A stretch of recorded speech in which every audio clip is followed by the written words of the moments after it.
হাদিস আসছে রাত্রে বেলা ঘুমানোর সময় কেউ যদি আয়াতুল কুরসি পড়ে সারা রাত আল্লাহর পক্ষ থেকে একজন ফেরেশতা তাকে পাহারা দিবে ইনশাআল্লাহ।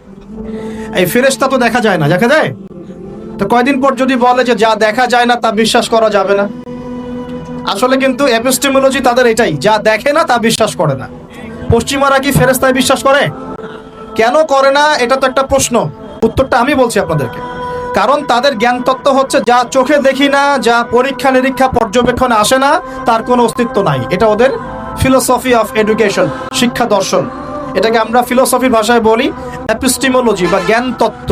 জ্ঞান তত্ত্ব টিচার যারা আছেন তারা বুঝবেন, তাদের জ্ঞান তত্ত্ব এমন। আর আমাদের জ্ঞান তত্ত্ব উল্টা, টোটালি ডিফারেন্ট। আমরা কি বলি? আমরা বলি ওয়াকুলিল হাক্কু মির রাব্বিকুম, সত্য আল্লাহর পক্ষ থেকে আসে। আমরা বলি যে অদৃশ্য বিশ্বাস, আর আমাদের জ্ঞান তত্ত্ব উল্টা, টোটালি ডিফারেন্ট। আমরা কি বলি? আমরা বলি ওয়াকুলিল হাক্কু মির রাব্বিকুম, সত্য আল্লাহর পক্ষ থেকে আসে। আমরা বলি যে অদৃশ্য বিশ্বাস না করা পর্যন্ত কেউ মুমিনই হতে পারে না।